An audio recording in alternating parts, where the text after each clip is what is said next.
In this bonus episode of Fictional Hangover, we talk about the correct use of a rubber chicken, how all Jack Frost movies are horror movies, messed up European festive folklore, how kids are probably raptors, and the most important question of the season: who is Mr. Bingle?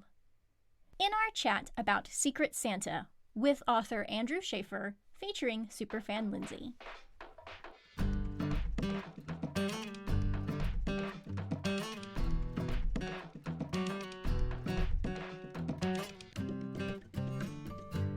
Hey everybody, welcome to Fictional Hangover, a podcast about young adult and new adult, and sometimes other books, series, authors, voice actors, and illustrators that is full of spoilers. I'm Amanda. And I'm Claire, and today we're going to talk to Andrew Shaffer, author of Secret Santa, and Superfan Lyndsey. Yay! Yay! Claire, is it time? Yes, it is time. It is very much time.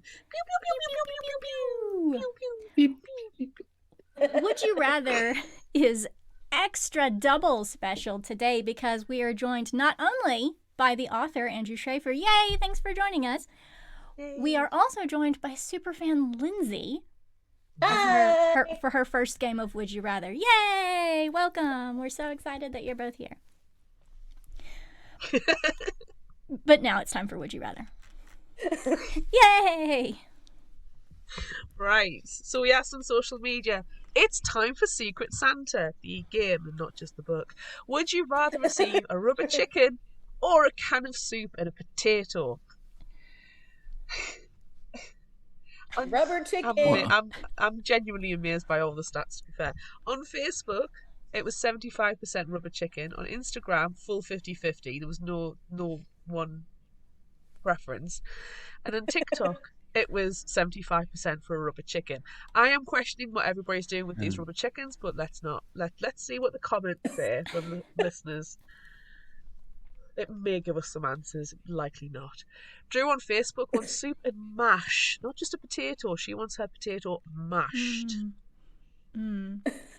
Coral on Facebook says, okay, I love soup, but I don't want it gifted to me. I would rather cook my own soup. With rubber chicken, I can tease my naughty cat with it. So, choosing the chicken. Emily on Facebook said, both of these are tempting, but I went with the rubber chicken. It lasts much longer than soup and a potato, and I can throw it at people who give corny jokes. Where are my Svengoolie fans? I feel like Svengoolie is a bit of an American thing. Doesn't sound very American. Obviously, we are not Svengoolie fans. Sorry, Emily. Please tell us what we're missing. I've gone straight to, oh my god, he's weird. Svengoolie is an American hosted horror movie television program. Thank you very much. Fantastic. So as the only non-American holding up my very British card, I'm allowed to be the only one not to know what that is. It's fine. Lydia on Facebook says, rubber chicken is forever. Food has a limited shelf life. Literally. Colin on Facebook, rubber chicken, it's a much more versatile gift, plus it fits with my whole over more. If I had a potato, I'd have to go all Samwise, which nobody needs. Everybody needs potatoes. Potatoes. Bree on Facebook says, there's so many more hilarious pranks I can play with a rubber chicken.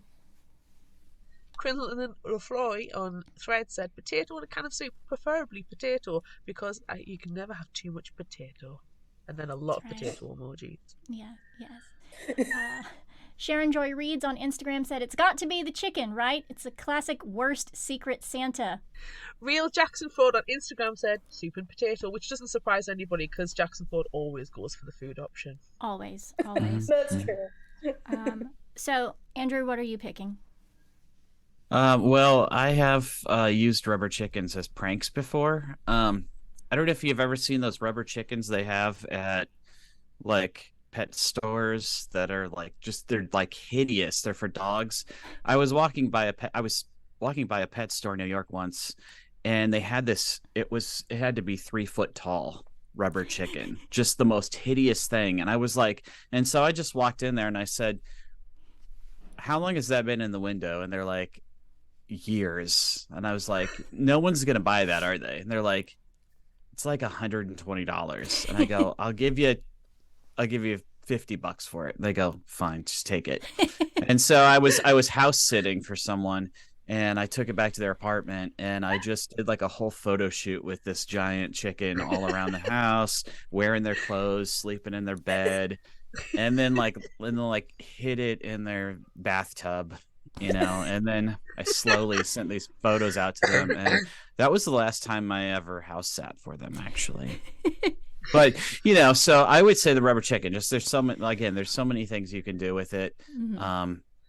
Just in terms of regifting a can of soup though and a potato. I mean, the potato doesn't have a very long shelf life, so it's true. And what about you, Lyndsey? Definitely the rubber chicken, because I can regift it or give it to my dog. Excellent. I don't think I like everybody saying, I'm just going to re-gift the Secret Santa gift that I got. That seems really you do, but you don't admit to a re-gifting, do you? No. Or is that just my sensibility? No. You don't admit it. Jeez.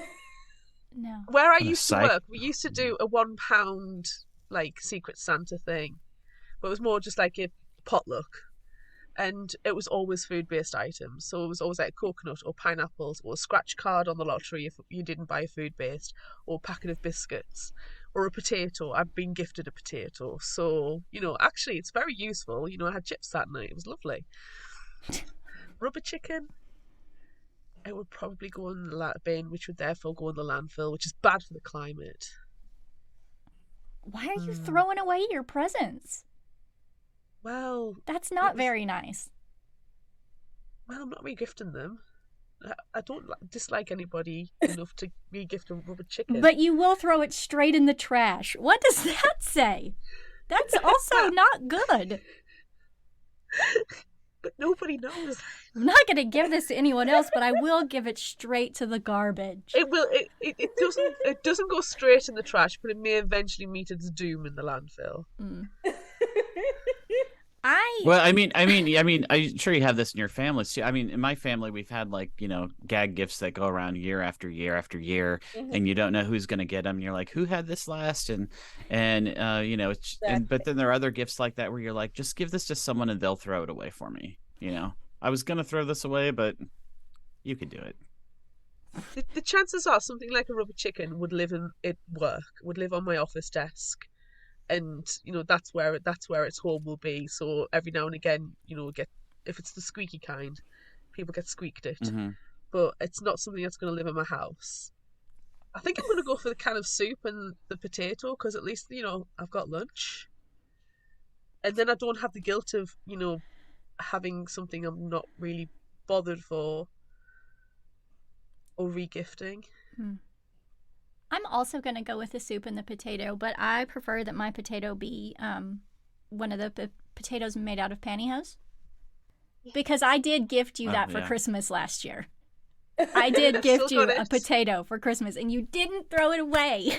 No, because it's precious. This is a precious pantyhose potato. It has memories. Yes. So that's what I'm going to do, but I'm going to eat the soup myself, and hopefully it's delicious. Tomato soup. I don't know. I think I'm going to agree with Annie and do like a potato soup. Do you know I've really been fancying mushroom soup? Ew. No, you can keep all of that. I'm on the same boat as Amanda. Yeah. No. Throw that straight in the trash or regift it. Donate it to a food bank. Jeez, I'm sorry. Okay, next question. Next question. Would you rather be trapped under the slush pile with a broken leg or pinned to a desk with a knife through your hand, which will give you an infection? This is my kind of would you rather. Twisted and horrible. Nonsense. Absolutely terrible. Best kind of question. Lyndsey, do you want to go first? Yeah. I would say the broken leg, because I don't want an infection in my hand. Mm. And Reasonable. at least I would have, I mean, I don't know if I'd be conscious to be able to, read all the slush, but You to be could, pinned to a desk, like, no. Like, I can see the blood and I can see the, yeah, no. I'm queasy just thinking about it. yay. Andrew, what do you say? Well, it's really, I mean, obviously the broken leg, it sounds better, but it depends what part of your leg you break. I mean, if it's just like an ankle or something, that's probably fine. But like, if for somehow you break, a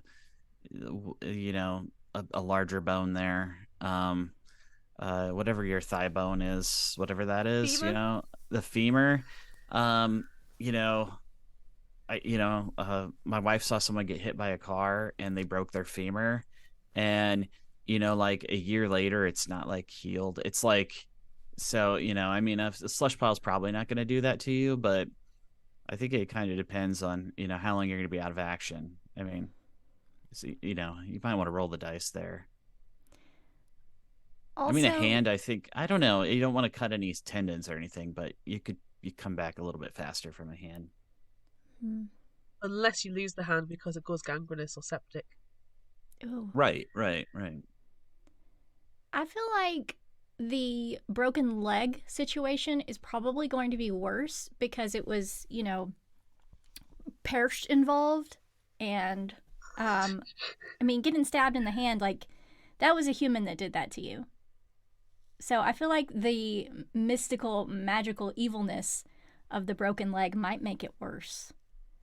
Oh, yeah, I mean, if you're going by, strictly in the book, yeah, then you're, yeah, of course. So I'm gonna stab my hand. I am not Okay. going to stab my hand. I mean, I will have someone else stab my hand. No, I don't want that to happen either. No, But That's awful. that's the option that I'm choosing. Stab hand. Oh, I'm going to go with broken leg.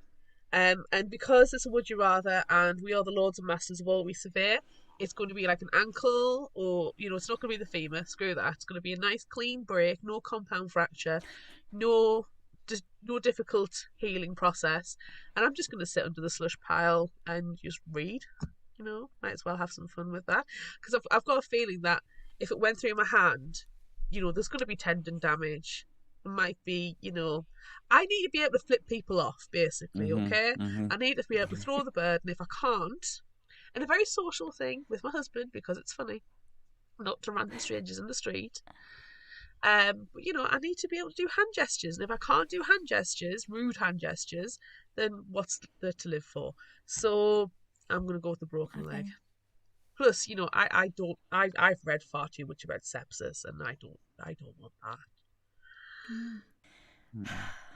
Maybe I should rethink my answer because also you've got the slush pile there to keep you entertained. You might find the next big. I might find the horror next story. Stephen King. You might, or there might be some hidden vampire book in there. Oh, there I was about to probably say. is. There There you go. probably is. Okay, yeah. Break my leg, I guess.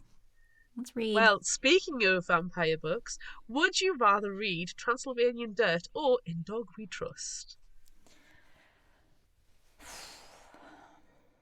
Well, so one of these books in Dog We Trust is a werewolf novel, and the other one's obviously Transylvania Dirt, a vampire novel.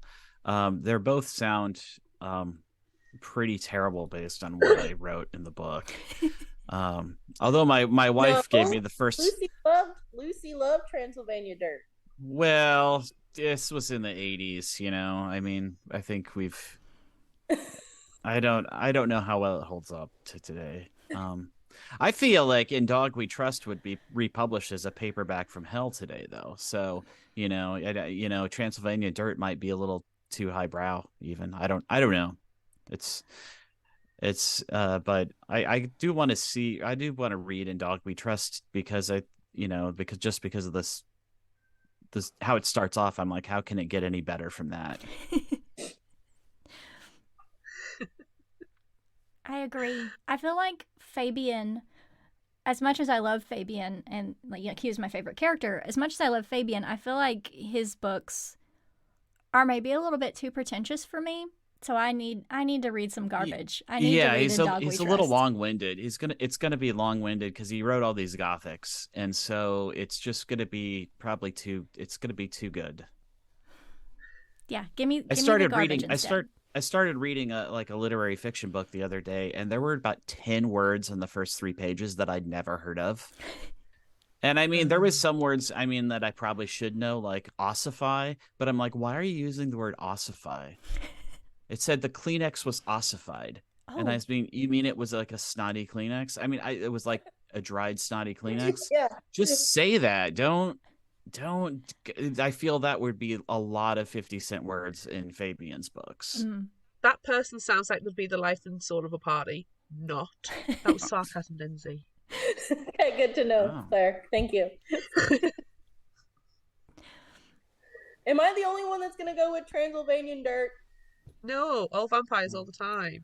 But Okay. like, I've got a feeling that Transylvanian Dirt would be adapted into a really terrible TV series, a la Vampire the Masquerade when that was done, and it was a horrible TV series, but I freaking loved it.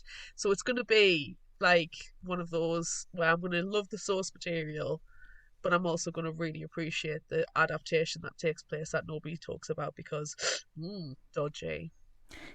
But bear in mind, I did also study the Gothic novel at university. Sorry, Joe, I didn't read all the books. 20 years later, I'm still apologising. So yeah, I need to read Transylvanian Dirt. So it's Team Claire Lyndsey. Team Dirt. Yep. that's fine. That's fine. Team I mean, team dog. Although I can't believe I'm leaning team werewolf again. This is the second time in as many weeks that I have chosen a werewolf option, which I don't know you anymore. I don't know what's happening to me. What I was about to say. I don't know what's happening. I don't know what's happening to me. I need to grab the werewolf hand because it's just right over there. I could grab it. No, I'm not gonna do it. Stop it. No, we're gonna move on. Go put your fangs in, young lady. I really should. Okay, next question. Would you rather keep the perished even though you know what it requires to work properly, or set it free not knowing what havoc it's going to wreak? Oh, this one's easy. Then what's your answer, Claire? Keep the perished, even though I know what it requires to work properly. I've got a list. It's color coded. Yeah, I mean, keep it. I don't. I mean, unless I, walked out the door or something, and left some chaos behind. But even then, you're not even getting to see what you've left. So it's. I mean, you got to keep it, I think. Lyndsey, are you keeping But it? this precious little Hufflepuff doesn't know what to do. You're gonna have to think. Gotta answer. You have to answer it. But I don't There's no want option to do what C. it requires. I don't There's have no option a list. C. Well, that's on you. Well, maybe you should just set it free. I then. have a long memory that dates all the way back to infant school. I hold grudges. I guess I would set it free even though I don't know what's gonna happen. It's out of your hands. That's chaos. All the blood, Lyndsey, is on your hands now. All of it. You're going to be like Lady Macbeth, just like looking at your hands and never being able to clean it from the red spots that's covered. But it's not me. It is. You set it free. It's all your responsibility. Can't believe you did that. Shame. Wow. Wow. Yeah, Amanda, what are you doing? I'm obviously keeping it because I hold grudges and I need to rectify those grudges. I don't hold grudges. That's on you. Lyndsey, I'm dead inside. I am the villain. I am the worst person. So I'm just gonna murder everyone for my benefit. It's fine. Not me. Yeah, you're too precious for that. You're too precious for this world. I will not sacrifice you. To take you out. No. I'm actively choosing not to sacrifice Lyndsey to the perished. Oh, you're making a deal. Sure. It probably wasn't a good deal, but it's fine. Next question. Last question, right? Last would you rather? It is. And to be fair, it's probably one of the most important questions we've ever asked on Would You Rather.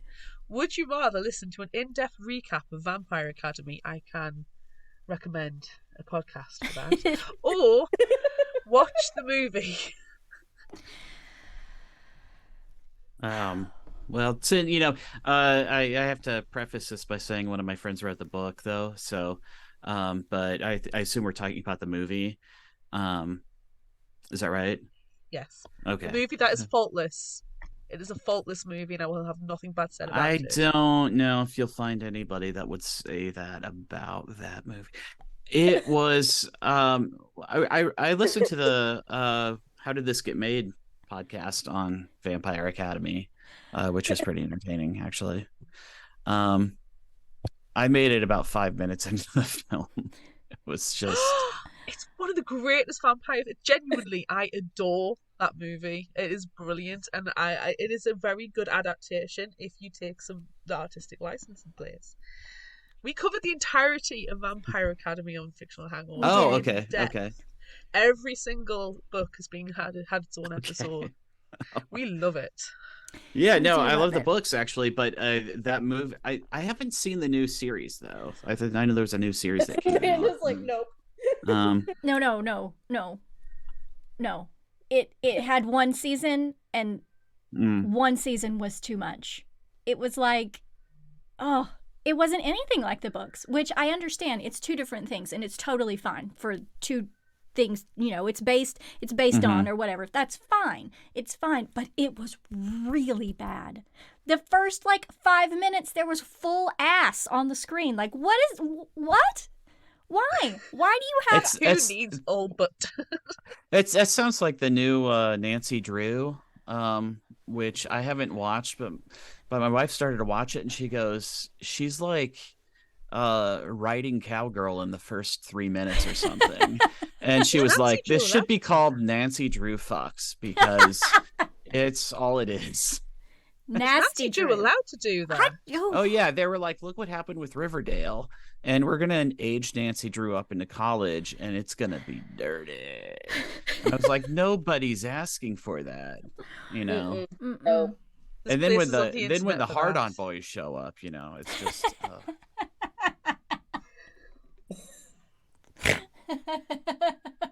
Amanda's about to fall out of her chair. Nasty Drew. Oh, it's good. Yeah. Nasty Drew. That's what it should have been called. Yeah, they have why you don't have to make everything it works for Riverdale, but that doesn't mean it should be everything. I mean, you know. No, everything doesn't have to be hypersexualized. And there were so many things wrong with the TV show. I don't even it makes me sad. I was very excited for it because Vampire Academy is one of my favorites. I'm like, oh yes, they're finally going to do it right. Nah, no. I haven't had a chance Not to see like it because this. it was streaming on a service that I don't have and refuse to pay for, so I haven't seen it. So I'm hoping one day I will, just so I will have to see it. I'm sorry. I'm going to have to watch it eventually. Only when it's available freely to me. Because I don't do illegal downloads. So yeah.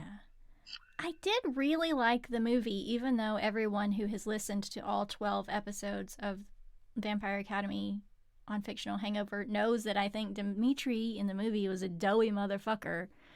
He is a doughy motherfucker, but we love doughy Dimitri. We do love doughy Dimitri. The movie is really good, but I mean... Oh, wait, no, but we're not talking about reading the books. We're talking about listening to an in-depth recap, and I have already been there and done that and said all the words and edited all those episodes, and I don't want to listen to that again. So I'm going to watch the movie. I'm going to watch the movie after we finish recording. I'm going to watch the movie because I've already listened to all the podcast episodes. Thank you for adding that bit in. Okay, well, there you go. Yes. Oh, okay. Okay, so I feel like, that's the end of Would You Rather, and I almost feel like we've just been dissing our own show for the past 10 minutes. But we haven't been. We haven't been because it's very good, and everything that we do is great. No. We've been there and done that, Amanda. We don't need to. Therefore, we have freedom to be able to watch the movie. Sure. Mm-hmm. Yeah. Okay. But if Do as you anybody say, has not it, as you do, you know. Yeah. exactly. Yeah. Those are really good episodes. I will say that. Hashtag always be plugging. Hashtag always be plugging. Yes. Yeah. Yes, indeed. And I see you have a Jack Frost shirt on. Is that from a particular adaptation or something, or Oh, it's definitely the horror movie. the one with Michael Keaton, right? No, no, not the one with. So disturbing. That was a really bad movie, but no, the other one. Okay. Or Jack Frost 2, perhaps Revenge of the Mutant Killer Snowman. We can also choose I haven't that seen one. the second one, but I always recommend the Michael Keaton one if someone wants to see just a terrifying movie because, I mean, it's not a spoiler, but the Michael Keaton, his name is Jack Frost, and he comes back as a snowman after he dies horrifically in the first couple of minutes of the movie, and he only befriends his son, who he then asks to keep it quiet from his wife, his grieving widow, the rest of the movie. And he has like snowball fights with his son, and he like goes out and plays with their friends, and he does like it's so disturbing. And then, you know, at the end of the movie, he sees his wife for like 2 minutes, and he's like, I wish I had more time, I love you. And she's like, I love you. And I'm like, oh my God, you were here for a week with and you didn't tell your grieving widow, and your son had to keep this a secret. This is disturbing. What an absolute jerk. It is a frightening film. It's heart-wrenching. It's almost as scary as the dead eyes in Polar Express. Oh, Almost. no. Do not like Polar Express. No. Oh, do not like Polar Express. No. Look. Talk about a Christmas horror. Jeez. As much as everyone who's ever listened to Fictional Hangover knows that I hate Tom Hanks, that's the worst one. That's the worst one. Because he's dead-eyed. And not in a good way. You would think they could just use AI to go back over and fix the eyes in that movie or something, you know, just like a remastered version. But plenty of people are like, no, I see nothing wrong with it. And I'm like, you're not looking at the right thing. No. You're not. You must have bad eyesight, I guess. Yeah. I don't know. It is uncanny valley. It is terrifying. Yeah. And it's awful. Yeah. And so those are two great horror films for the holidays. Jack Frost, Michael Keaton, and Polar Express.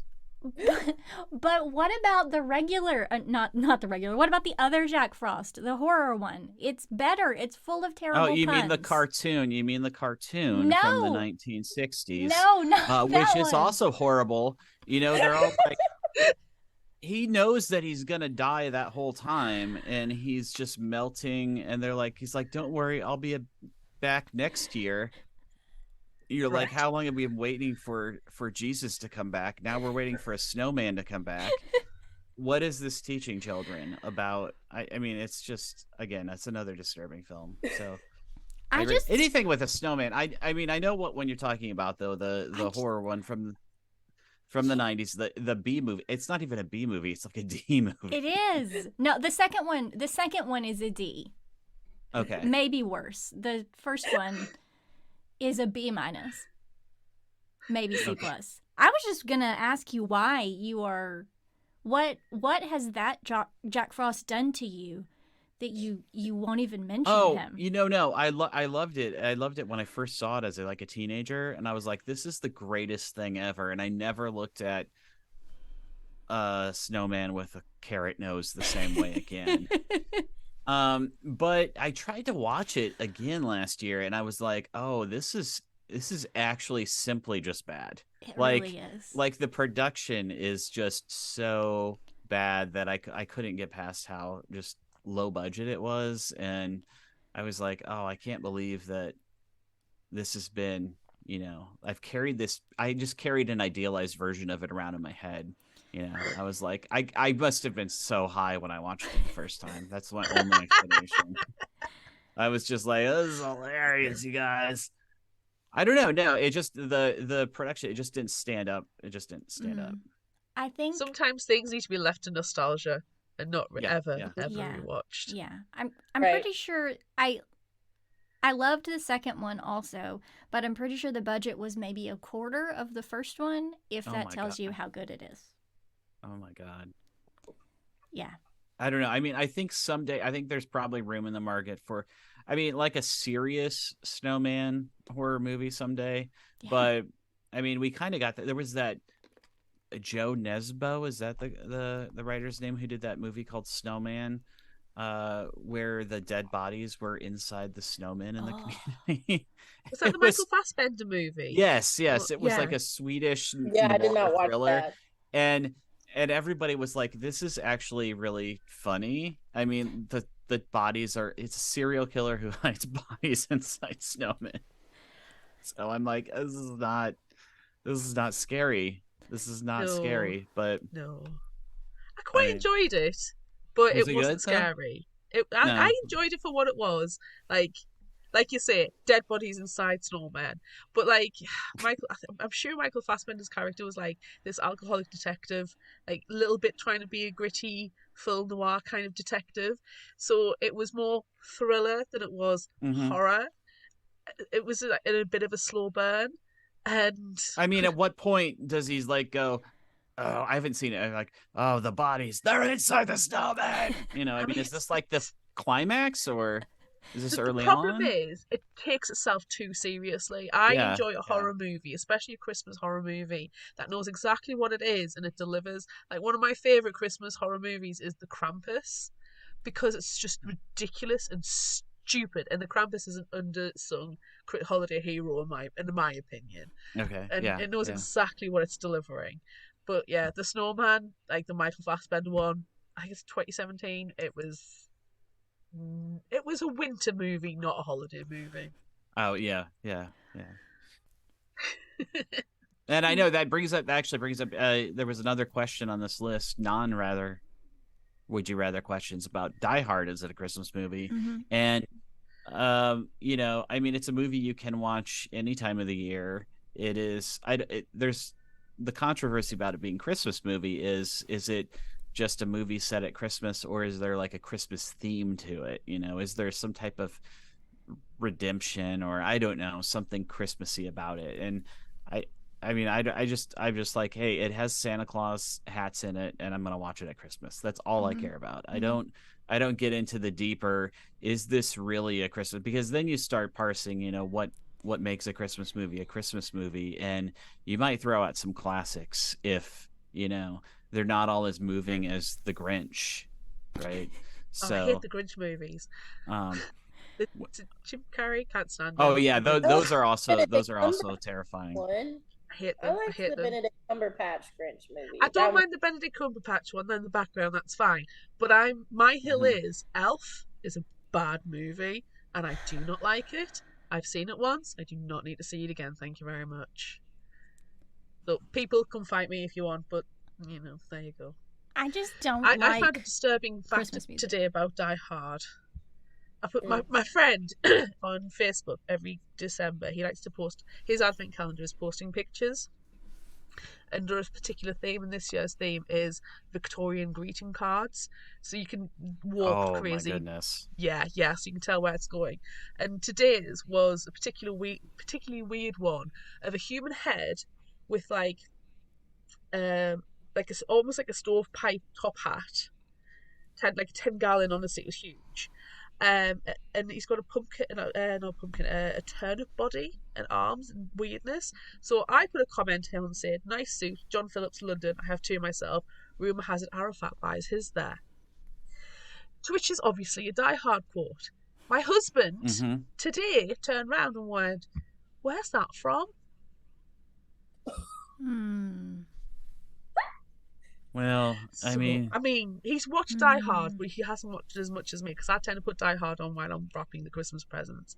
So that tells you who wraps the presents in my house. I mean, some people memorize stuff from movies and know line. I don't tend to do that. My wife does it. We went to see Princess Bride at like it's outdoor Princess Bride screening, and it was like everybody's in this park and everybody's sitting out and having picnics and whatever. And right before every line happens, she says, and a couple minutes in, someone turns around and goes, you really like this movie, it sounds like.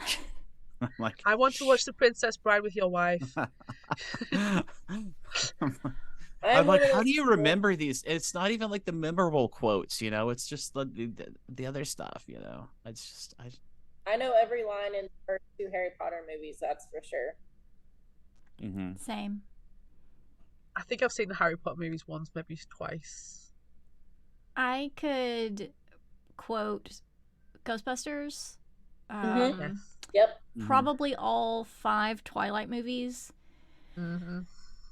I guess I should say Ghostbusters 2 as well. And Pee-wee's Big Adventure. Jurassic Park. It's a good I one. love That's a Jurassic good one, Park. for sure. And to my shame, Independence Day. Because one of my favorite movies. Another holiday, not Christmas, but it is Yeah. it is It's a another holiday movie.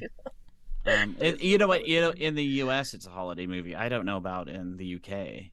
if it is. No. But although it is Independence Day for the planet, they make it very clear this is not just America. We're all in this together. Everyone is fucked by the aliens. We're all in this together, but America, yeah. Well, obviously, yeah. Claire.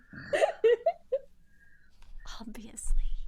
You can't do nothing without us, America, yeah.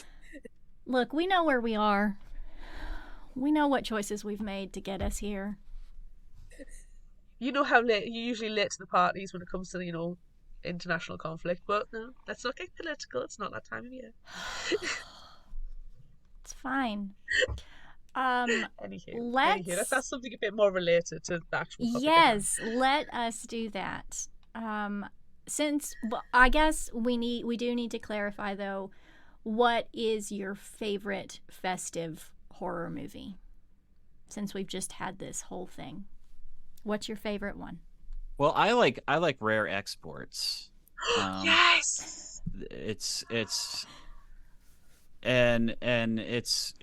I don't even know how to. You can't really explain it because if you do, first off, it has a terrible title. It does make sense in the context eventually, but it doesn't tell you at all what it's about. But again, maybe that's the best thing, because if you go into it, if I said we're gonna watch this, what country is it from? It's Norwegian, right? And yeah. and it's going to be the most deadly serious movie about people drilling for Santa Claus in Norway, and or in Russia, and you go, what? Sounds. That's the genius of this. When you were talking earlier about some movies that don't take themselves serious, the genius of this one is it takes itself deadly seriously. Like it is so serious, and the Santa Claus in it is horrific, and you really can't say much more about it without spoiling anything. But it's like, oh my gosh, what if you just unearthed Santa Claus from an underground tomb and he was not happy about it?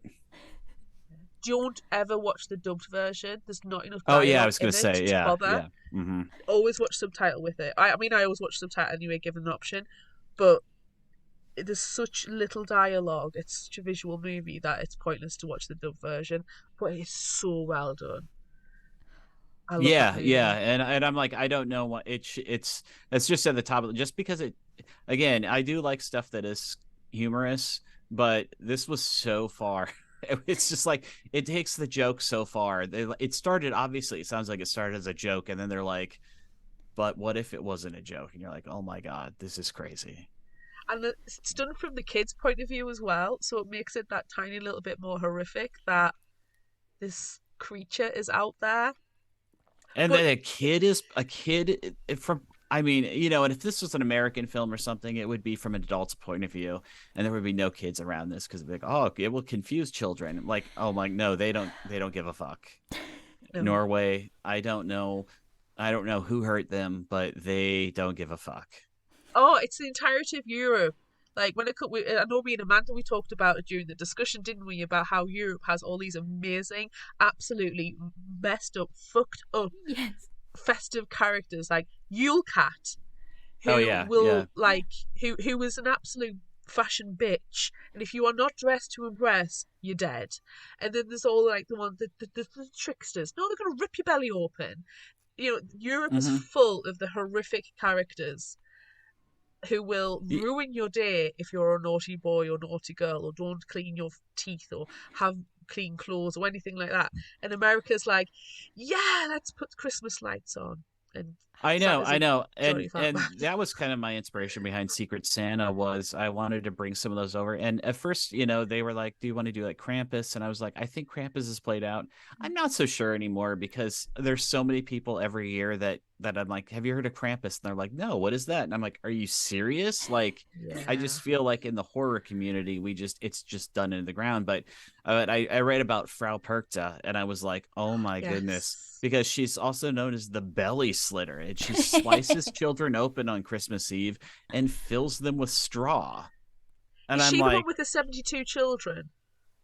uh, There's one of them that has 72 and is the she's the mother. She was like a separate character, but then they decided to give her 72 children, which is horrific in and of itself. I That's just terrible. And she that owns might the be, Yule Cat. I think that's Gryla. Oh, I think yes, I think you're Gryla right. has the children.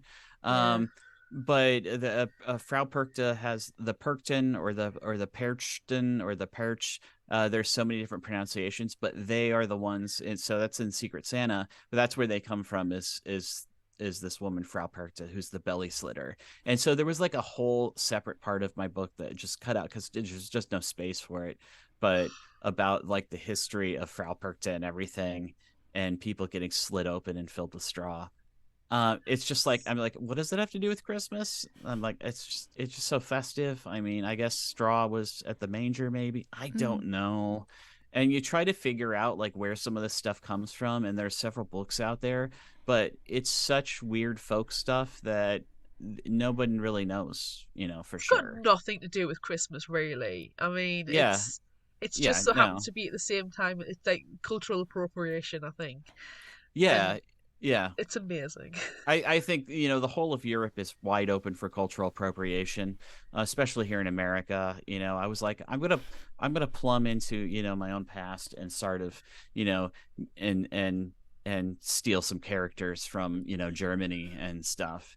And I was like, I'm gonna do appropriation of my own guys, and I didn't get any complaints. So No. Yay.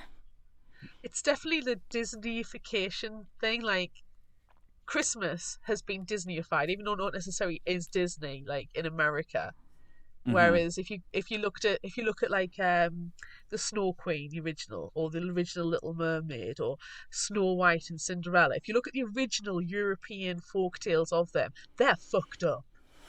But then if you look Mhm. at the Mhm. Americanized version, which is the Disney version, it's like all whimsical and magical and beautiful. And don't get me wrong, I love Disney. I love Disney, but I also love the actual nitty gritty, genuine stories where people are being tortured and filled with straw. And yeah, Yeah. I have multitudes. This year, my husband and I are creating our own um, holiday creature. Oh, that's fun. Yeah, it started from like obviously we make holiday shirts every year. This is why I have Jack Frost. But this year, I'm taking song lyrics and like for my husband and I because we're weird. I've made them weird. And he chose the line "Giddy up, jingle horse."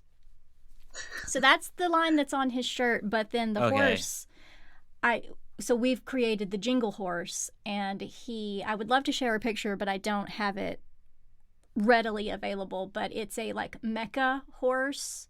It's Okay. it's metal. It has vampire teeth and like That's a why Jingles, right? Yeah. Okay. Yeah. yes, yeah. And he wears a hat and has a white flowing mane and like a twisty mustache with a goatee. He's very handsome and I'm really excited to make that shirt. And if anybody is interested in one, I would be persuaded to Sounds mail amazing. a Yeah. jingle horse shirt to someone. Yeah. We kind of make up our own here too. Just listen. You listen to some of these songs and you go like like I have a mug that says "Jingle, jangle, jingle. Here comes Mr. Bingle," and I'm like, Who's Mr. who is Bingle? Who is Mr. Bingle? I mean, he's the king of jingling, of course. That's another one where I just that from that song, and I'm like, he's the king of jingling, Mr. Bingle. And another one we listened to, it's from a Dolly Parton album, and Kenny Rogers. I don't know if you've listened to the. I mean, you're kind of in Dolly Parton country down there. And in the UK, because everywhere is Dolly Parton country now. Yeah, what are you talking about? Oh, yeah. They have a song called I'll Be Home with Bells On. And I'll be home with bells on. Like you're wearing bells. But if the way she sings it, it sounds like she says, I'll be home with bells on, which sounds like an alien. So if you listen to the whole song, it's about her bringing home like this terrifying alien for the holidays, and how is her family going to react with, to bells on. And so I love it. I think you just listen to any Christmas song. Oh yeah. And you can somehow find a way to sort of twist it. Which that's I like that idea though of every year coming up with your own sort of creature or something. Yeah. There was a Christmas #1 back in the 90s by this boy band called E17. Ugh. And it was on the radio today as we were driving to go and take my son to see Santa. And it's the first time I've ever actually listened to the lyrics properly. And it's so freaking toxic. It's like, I stroked your face while you were asleep. No. Nah. And don't go. And basically, it's like, I don't know if I've been watching too much true crime lately, but girl, get out. Red flags everywhere. If you don't escape, you're going to be murdered. It was awful. These are horrible songs if you really listen to the lyrics. Baby, It's Cold Outside is like that too. Like, nah, I'm not gonna let you go. Let me stay. Just let me stay with you. Like, no means no. Yes. Stop it. Yeah, I mean, that's exactly but it. if you listen to most of those 90s boy band lyrics though, they were all written by that Swedish guy Max Martin, and he had no idea how to speak English, and so that's why you have these weird songs like "Hit Me Baby One More Time." You're like, what is that about? And she's just like, I don't know, it means you're being hit with the music, and I'm like, what? No, that was my Swedish accent.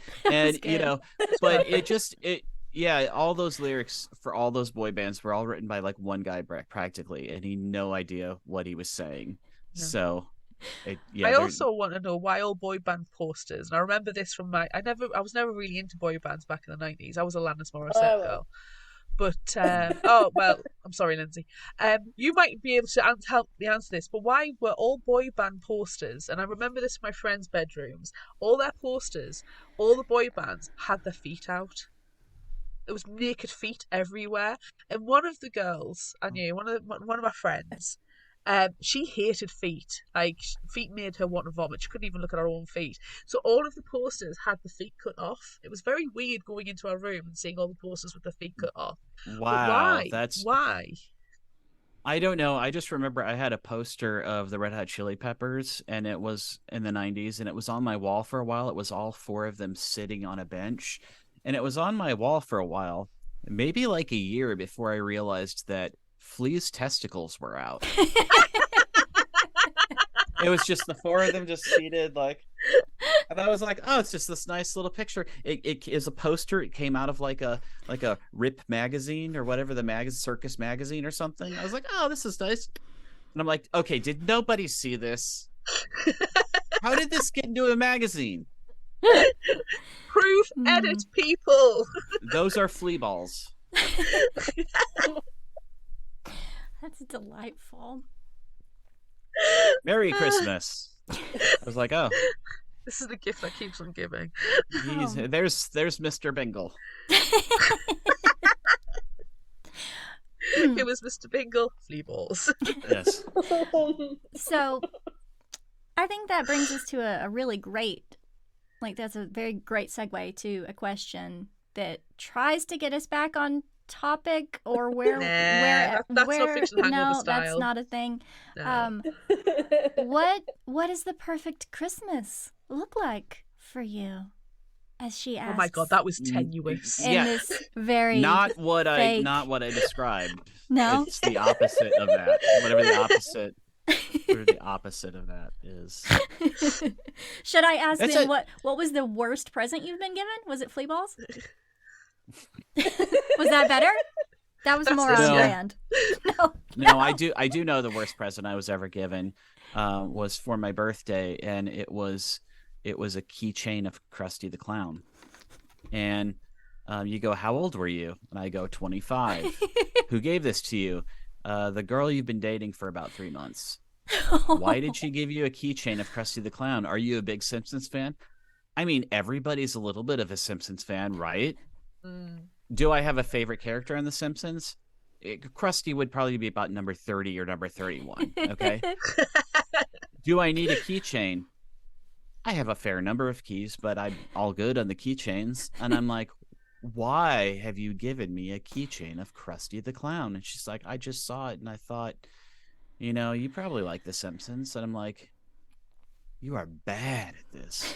You are bad. I need to break up before Christmas so that you do not, which was a month later. I said I need to break up before Christmas so you don't give me any shit for Christmas. Was it going to be a rubber chicken, a can of soup and It was a potato? can of soup and a potato. Oh, like, don't you like to Inspiration. eat? I know you like to eat, right? I thought, I was like, really? I go, how much did this cost? It's the price tag's on there, $2.35. I think that's officially a gas station present, isn't it? Is that what they're called? Yeah, that would definitely be a gas station present. Yeah. I don't care if you don't have any money or anything, whatever the deal is. It was just the worst. So I don't. You cannot tell me you did not throw that away. Yeah, that was not a re-gift. You threw that away. Oh, I straight up threw that away. That never. There was never a key attached to that or anything. It was straight up. It was over. And I mean, feel she very didn't do. vindicated with that Here's the thing, though. response. She didn't do Christmas, though. She was a witch, and so she did like some solstice stuff. And I was like, "What do you mean you don't exchange solstice gifts?" And I was like, "This is just not working out on several levels." And she goes, "Aren't you an atheist?" And I go, "Yeah, but I still exchange Christmas gifts, and I still know, what my significant other watches on TV. I guess I don't. I have no idea. No idea." Okay, I'm sorry. next. There's a lot to unpack here. I feel like we need to Yeah. schedule in another hour next week. Yeah, I know, yeah, right? yeah. Well, I've been holding on to my best/worst gift that I've ever gotten at a Secret Santa exchange. And I did talk about this very briefly when at the library event that we did, but I have him now here with me. Oh my God, what is that? This is a doll that was like returned in the book drop or something at the library, and it came to me. It was in our office, or like my team's exchange, and you were supposed to spend, no more than $20. And this gift was just like in a weird box holding a $20 bill, and I was like, okay, well, that's mine. But look at him. Look at his little tuft of hair there. That might be Mr. Bingle. I don't know. It I've could never seen be. Mr. Bingle. It could be. Maybe this is Mr. Bingle, but I love Is that him. a smoking jacket? What is that? I don't know. He's got like a nice little skirt and a crooked bow tie. I don't know. You can't tell me that's not cursed. But I love him. Look at him. Look at his hair tuft. I love him. Oh no, I Do- do. Go ahead. There's something to do with the eyebrows, I think, as well. Well, and the fact that he's wearing beautiful lipstick, and if you look carefully, if you stare longingly into his face, he's got one really big nostril and one regular size nostril. Can we have a photo shoot with him and we can post it on Fictional Hangover social media, please? Sure. Yeah, I would love That's to do disturbing. That's disturbing. But I do like to go on eBay or whatever and just look for the worst dolls like that. And if they're cheap enough, I'll buy it, and I will also hide that in someone's house. I mean, Yeah. there's one that sort of floats around the Quirk Books building, which was my old publisher in Philadelphia. I sent it to them one year and just said someone to hide it like in the break room. and it was just they're just like, what the heck is this? And I'm like, I sent you a cursed doll. Apparently, you're So, not allowed. eBay isn't allowed to sell haunted dolls anymore. I heard, which oh that's really? bullshit. Or at least Does they're that? probably not allowed to list them as haunted or something like that. I feel I can tell by looking in the eyes, though. I feel that. Well, it's when they say something slightly soiled. You're like, that's used. Oh, okay. I get, yeah, just like they can't sell the underwear and stuff anymore. Yeah. Ugh, Where don't. else are you supposed to get haunted dolls apart from eBay? I thought that was like probably the The reason number why one eBay bestseller. exists? Yeah. Yeah. I question buying someone else's underwear on the internet. I mean, there's a culture for that, but That's that's not for gross. me to comment on. And we do not kink shame at That's Fictional true, Hangover. we don't.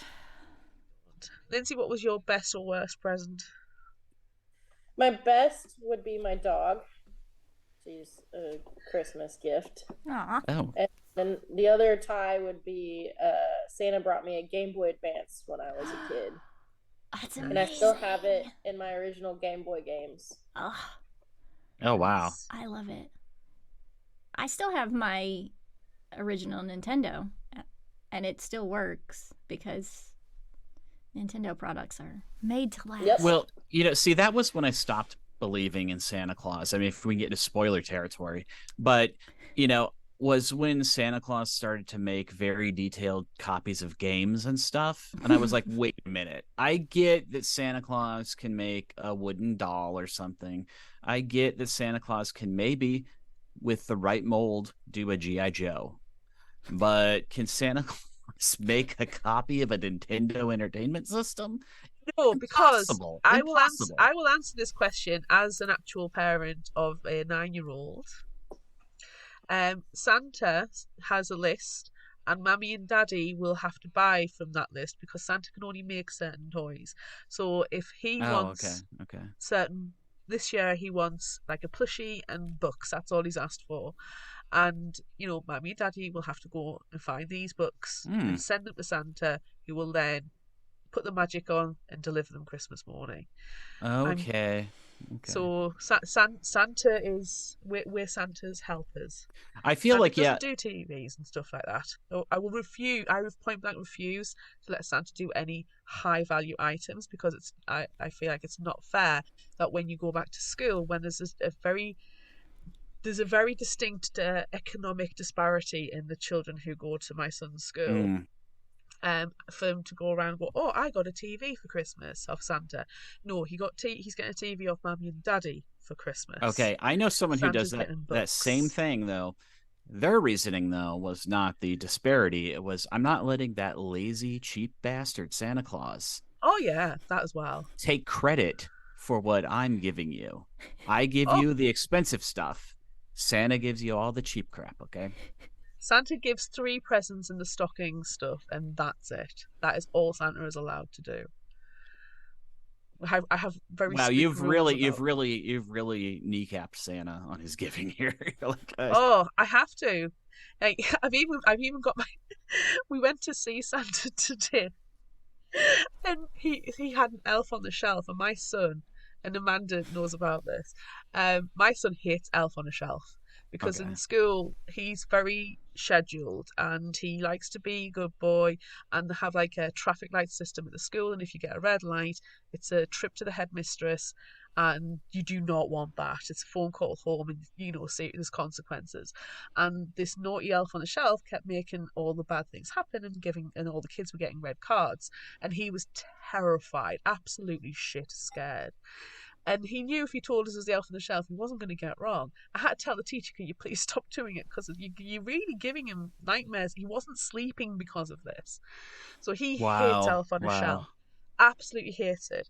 So in our house, Elf on the Shelf is banned, and we've now got the whole storyline where the elves will try and infiltrate our house, but all of his plushies, because he loves plushies, will stop the elf from invading and getting into our house, because he knows if elves come in, if an elf gets in, he is not to accept food from it, because otherwise, it captures his soul, and he's not in elves like babies.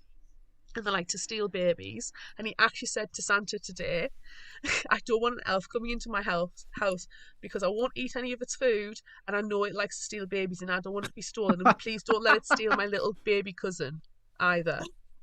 Because I've pretty much got him, I've nearly got him fully convinced that his little baby cousin might be a changeling. Oh, there's a lot to unpack there. My understanding is, as a parent, you're allowed to do this, but I'm maybe getting a phone call from social services. I love those little family stories, and they're often around Christmas time. Every family has their own little folk story though about Santa and how they skirt around the issue and do this or that, you know. And so no, that's so fascinating. The changeling thing though is a whole separate issue. Well, you can't trust the fae. Never trust the fae. No, you can't trust them at all. Where do we go from here? I don't know. Run away screaming. Look That's at where this we go. magnificent drawing. Oh yeah, that's the little perched there. He's very handsome.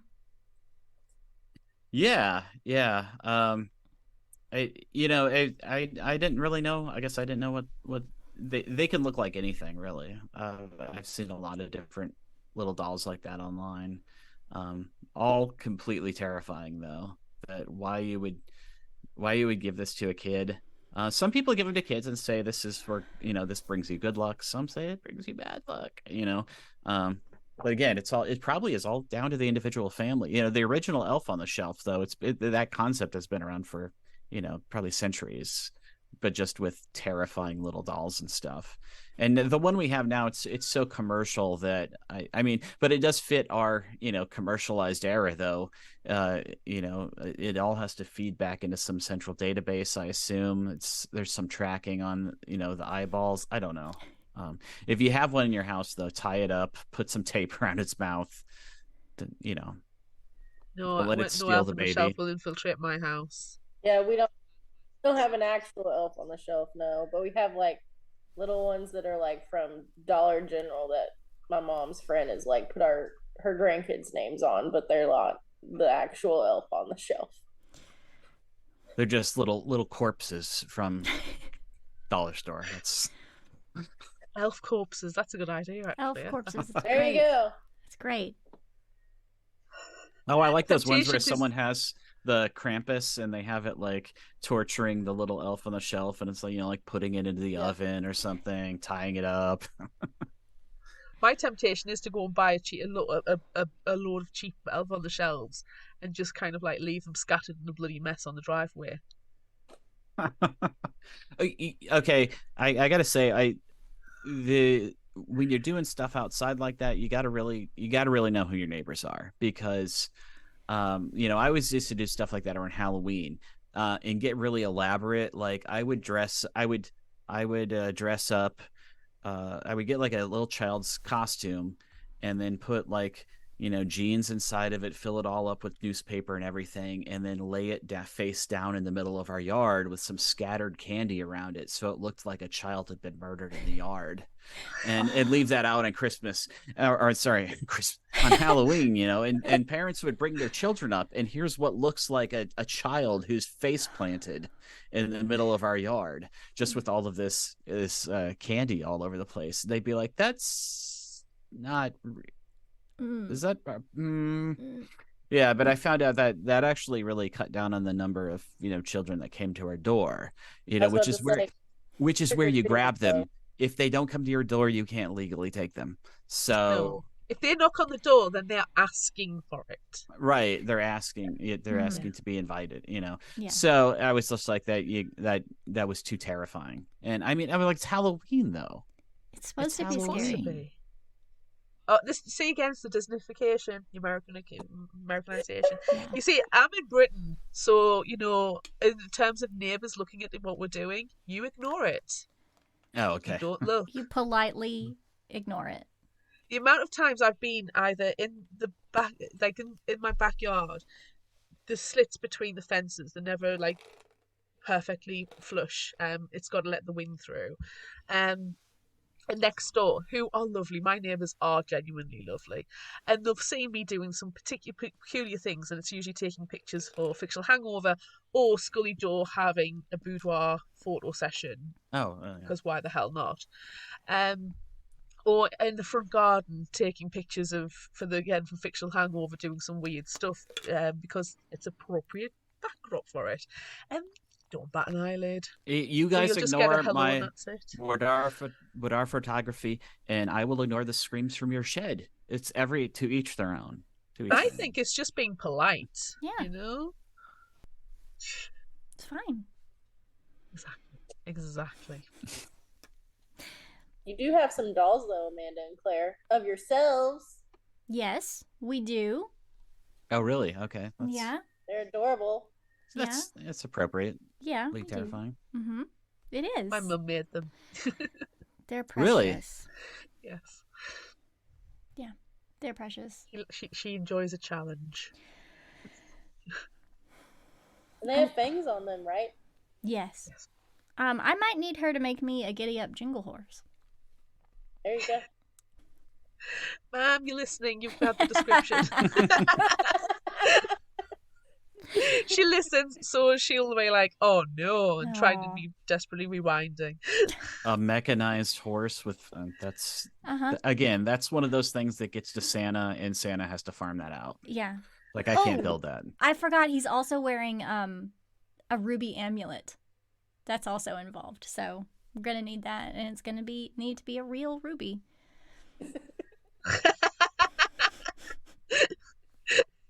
Dear Santa, I've been a very good girl this year. Please send me a crocheted version of a mechanized evil robot horse with vampire fangs. Is he a hip hop horse? Hip hop horse. No, he's not a hip hop horse. Do we have any other questions that we should ask, Andrew? Inspirations? Horror inspirations. Oh, inspirations. Yeah. No, I don't. You know, the book was really just inspired, like by my love of just the holiday and just that all the weird European monsters that are out there and stuff. And in terms of writing inspirations, though, I mean, it's really hard to say. I mean, if I say a bunch of names, I'll probably leave someone out. I think Stephen King was probably the main one growing up, and Clive Barker was another one. I wasn't reading Anne Rice at the time. But I've since been turned on to her stuff, and I really love that new Interview with the Vampire television series, which is just amazing. And so I mean I've just always loved all types of horror, and I never really had a chance to write it, because I think that most of my stuff is humorous, and it's really hard to get the balance right between humor and horror. And if you get it wrong, it can just kind of elicit groans. And so there really is sort of a tonal thing where it took a long time to sort of perfect for this book, which I felt. And I think it still kind of came down on the side of it being almost too funny at times. Like I wanted to kind of like go a little bit harder at times, and then my editor was like, maybe you need to pull back because it's Christmas. And I go, what is your Christmas like? We can go as hard as we want here, we can go as dark as we want. And she's like, well, maybe not. And I was like, okay. So so it took a long time to get that sort of tone right. But again, it's a pretty maligned genre, horror comedy, so to speak, because everybody has their own opinion on what's too funny or what's too horrific. And so so I wasn't really using anything. I was just wanted it to sort of fit in with maybe sort of an 80s horror. And so at times I was like, oh, maybe I'm writing this too good at parts. I'm like, I need to make this a little more trashy. And so like the whole opening that's set in like World War II is just some of the trashiest, shittiest writing I've done. But I was like, it really needs to fit with the tone of it really needs to fit in, because later on in the book, there's a joke about how that would be the most cliched, shitty opening to a book is to set it in World War II. Like all of these books in the 80s were done. So, so I was like going for a deep thing, but then at the same time, I was like, someone could just set this down at this point and go, this is pretty bad. And I'm like, no, that's kind of the point there. So, yeah, so I don't know. So I was just influenced by a lot of stuff, but I mean, in terms of any one particular writer, it's probably just Stephen King. Yeah. What were some of the horrible things that you wanted to happen that you had to cut out or change to make them less horrible? Well, so there was actually a lot of stuff about this park that's across from where the building is. It was like a real park in the 1980s in New York City that was sort of an epicenter for like the AIDS epidemic and a lot of protesting that was going on at the time for just various different protests and especially against like the Reagan administration. And so there was some stuff in there that sort of tied in more directly to that, and where Fabian, who was a queer character, um, spoke to that a little bit more. And that all got cut out because it was just sort of, it was when you have horror and you get into like real horror, it can be like too much. You go, oh, this got kind of real. And horror works on the metaphorical level, I think. And once you introduce something that's sort of real into it, you go, oh, that little doll is really not a big deal. And so you go this real thing, but you use the horror as sort of a metaphor in the end for something larger. And I was like, oh yeah, it's kind of distracting for that. But I was talking to a screenwriter who was looking to adapt it, and he was just like, oh, Fabian's my favorite. He goes, I'm gay. Fabian was my favorite character. I would totally bring all of that out in in a film adaptation. And I was like, oh, that'd be great. If you can find a way to do it, that's tasteful and whatnot. And but it's it was just really hard to sort of dance around some of those issues. And it was set in the 80s, and so there is some stuff where I know there was one scene where there was like some really serious sexual harassment that was kind of like everybody thought was okay in the book. They're all like, oh, that's just how things are. And we cut that out because it was a little bit too distracting. Again, for the modern reader, you would kind of get hung up on this stuff and go like, why is no one commenting on this? And you go, well, it was the 80s. Yeah. And so you can kind of do that with some stuff where you go, it's like you have to kind of wave your hand and be like, it's the 80s, you guys. And I felt like I was just doing that too much. You beat people over the head with that. But again, I think that's some of that stuff though is what makes horror work. Some of the darker horror is that it doesn't shy away from the stuff. And when you start shying away from stuff, you kind of get into Goosebumps territory where you go, oh, this is kind of just goofy without any, consequences, So I feel like a lot of what could be included about Fabian is if it wasn't an adaptation would be less like you have to describe it in the book. So it can affect the pacing, whereas in a visual medium it could be protests on the television in the background, or it's not necessarily something that needs to be actively commented on, but you can visually see it. So the it's there and you don't miss it, so it doesn't affect the pacing. So, and I could see Secret Santa very easily being a very good like festive horror movie. I talked to a couple of screenwriters, and it hasn't really gone past that at all. COVID really got in the way of that whole thing, and then the writer's strike and everything. So, but I talked to a few, and one was sort of my favorite, where they were sort of focused on Fabian, and another person was like, I'll kind of cut this Fabian character out. They're kind of extraneous, and I was like, what? I was like, shut up right now. Shut up right now. No. Sometimes you've got to slap a bitch, and that needs they need to be slapped. Yep. I mean, so so good. The strongest corollary, the strongest inspiration for this book, I think, was a Working Girl movie. That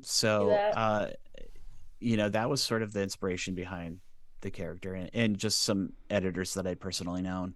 So Yeah, you find inspiration in sort of weird places sometimes, but I was like, oh, if it could mirror that movie just with horror in it, that'd be pretty fun.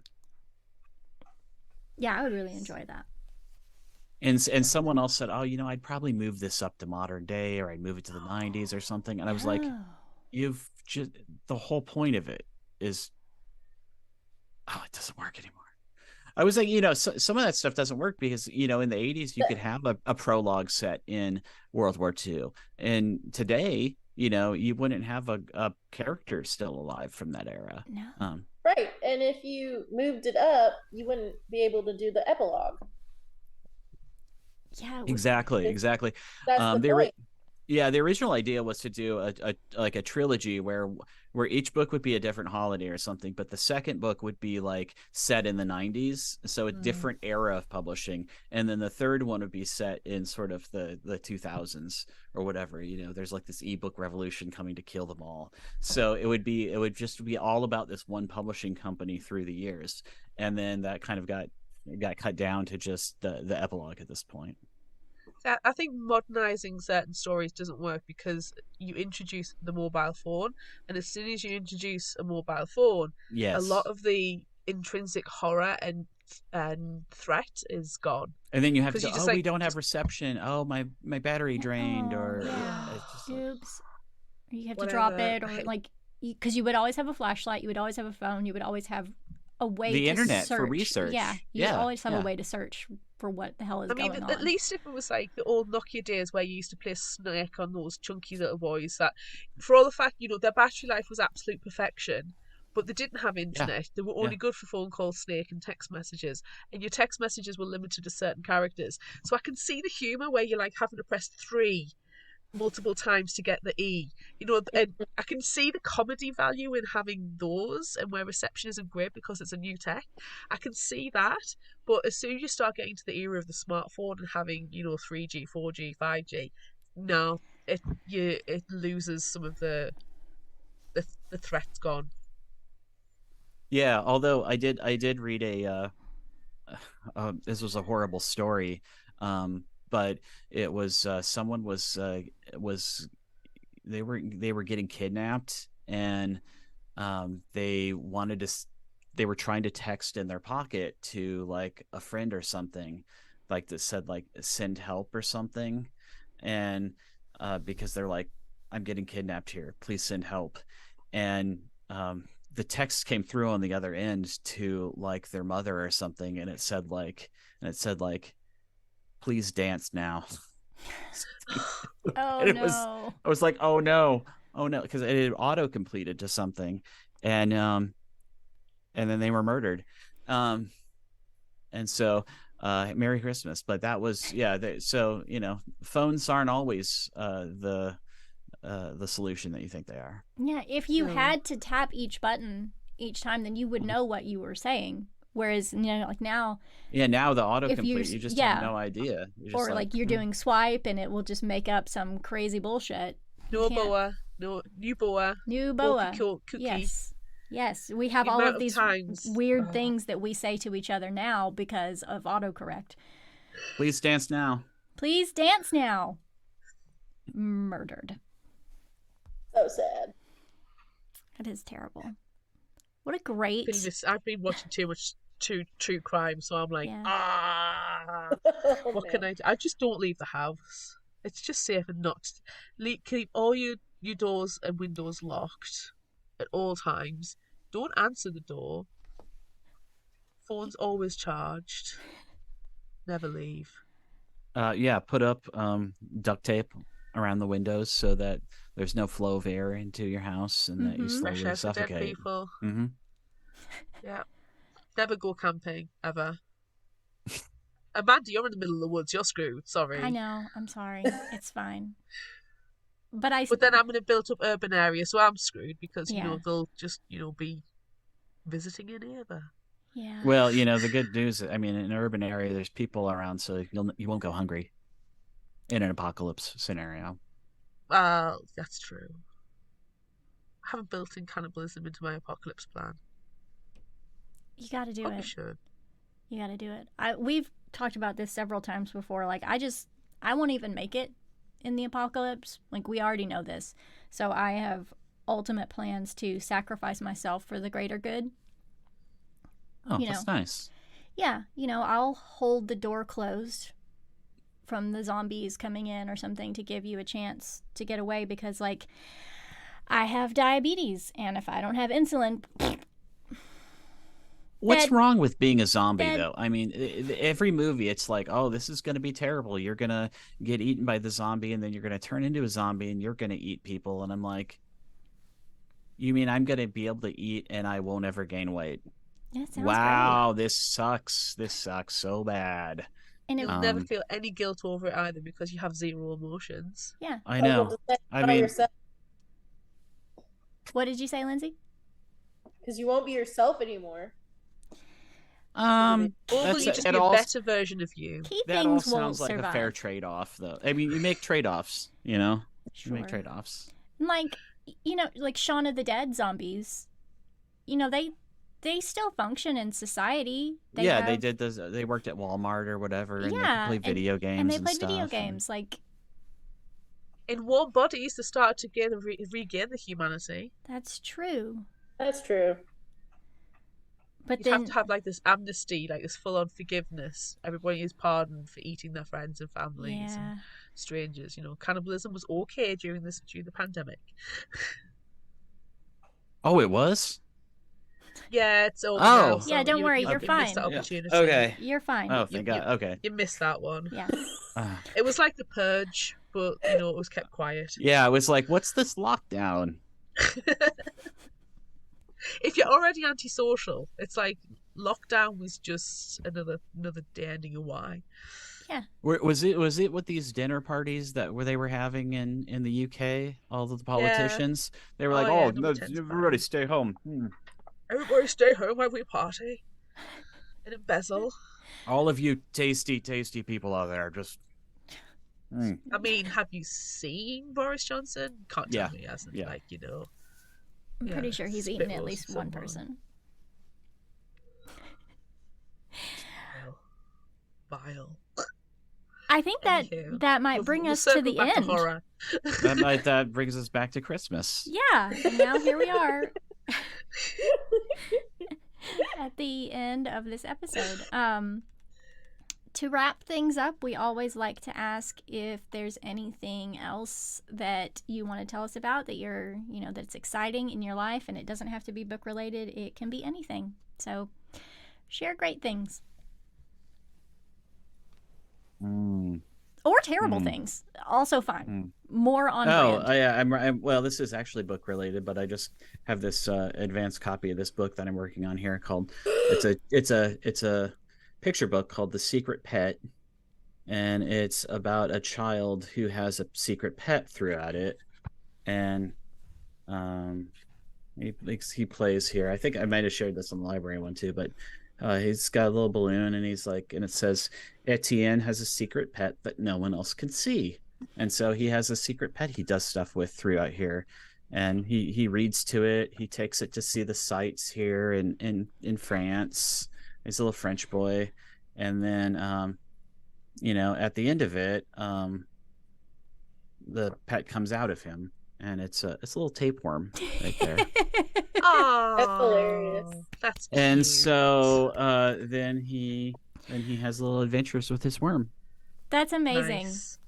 Nice. And this is going to be a children's book that.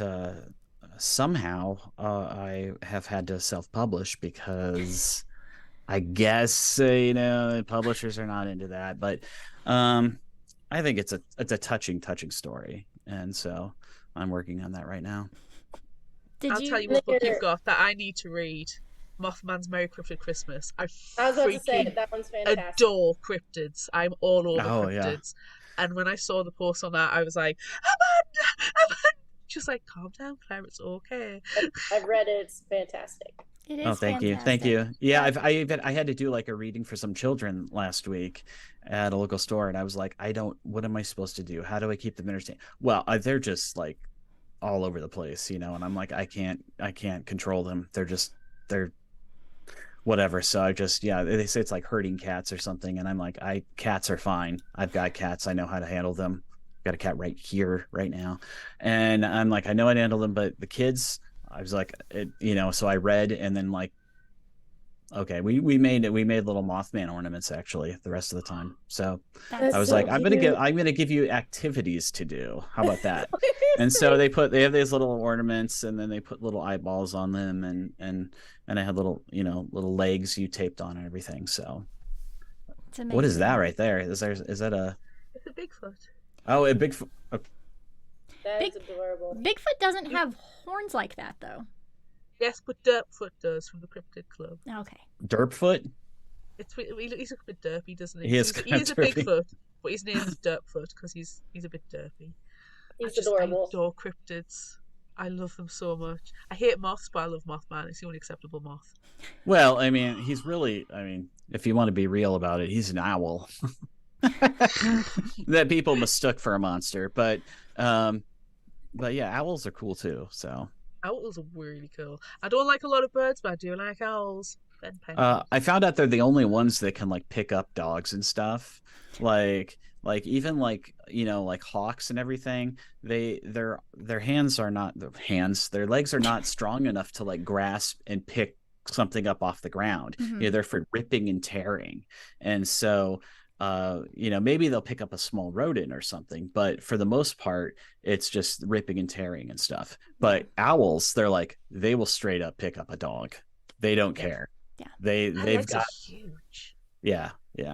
Crazy. And so, yeah, I was at like a raptor center here, and this person was like, the person that worked there was like, I'm just tired about these raptors having such a bad reputation.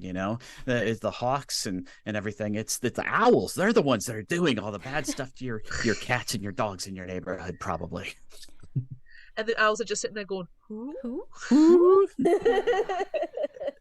I did have to explain to my mother, whose dog got out of her backyard and then was found a little bit farther away, like that the dog just walked that far away and was not picked up by a hawk or an eagle, because like they literally can't lift that much weight. I had to explain to her, like, the dog just walked from your house down to the water. He wasn't swooped up by a bird of prey, because they can't lift him. He's too heavy. And she was like, oh, okay, well, thanks for explaining that. She didn't believe me. It's like one of those little machines where those little machines where it has the little claw that reaches down into all of the stuffed animals and then tries to pick it up, and it just every time it just nothing. I'm like, that's a hawk's. That's a hawk. Yeah, a hawk is the claw game. Is it eagles that don't sound like an eagle should? Yes, just like right. That's a red-tailed They hawk. sound derpy. They do sound derpy. They do. It's a weird chirrupy sound. It is not. Although, I mean, if you've seen an eagle up close at like a raptor center or something, they're very tall when they're just standing, and they look like a little child. Like they've got like a big face and they've got these wings, and they kind of like, and I'm like, oh my gosh, they're very weird and human like. It's a changeling. It's probably because you're right. And kids are frail. Kids are weak. They can't pick things up with their feet. That is true. So kids are probably raptors. Kids are probably raptors. I'm pretty sure we just like scientific methoded that one. And on that bombshell, I don't think we're going Boom. That's the end. For the love of fuck, we have to stop. And on that bombshell, it could just go forever. I feel like, Andrew, you Fictional Hangover, even though this is your first time being on, but how we think, how we feel. I mean, you are all people. Yes, you are. I think you're part of our family now. It seemed lovely and twisted. So thank you, Amanda and Claire. And wait, who's the oddball out here? Lyndsey. Okay, yes. You're also the special guest, Lyndsey. Okay. Yes. Thanks. Yes. She's not an oddball though. She's very, very precious. I meant that in the best way. She's a precious Hufflepuff. She is. And she told us to read this book, so it's her fault, essentially, that you're here. Great. Well, thank you. Hey. Yay. Okay, well, we're going to let you go now because otherwise we would keep you forever and we would never stop talking. Welcome to the Fictional Hangover family. Yes, and you'll have to come back a million more times. Oh, definitely, definitely. All right, take care. Bye. Thank you. Bye. Bye. So that's it for this bonus episode of Fictional Hangover. I'm Amanda. And I'm Claire. Join us next time for our live episode on Saturday, December 23rd at 1 p.m. Central Time, 7 p.m. GMT, as we discuss the short story Christmas Lights by and with Kat Ellis. So you know it's going to be deliciously creepy. Look out for our Would You Rather polls on social media. Don't forget about our book club and monthly challenges on Facebook. Be sure to visit our shop on Redbubble at fictionalhangover.redbubble.com for all your favorite Fictional Hangover themed merchandise. And become a patron of ours on Patreon at patreon.com/fictionalhangover. Until next time, remember, the only cure for a fictional hangover is another book.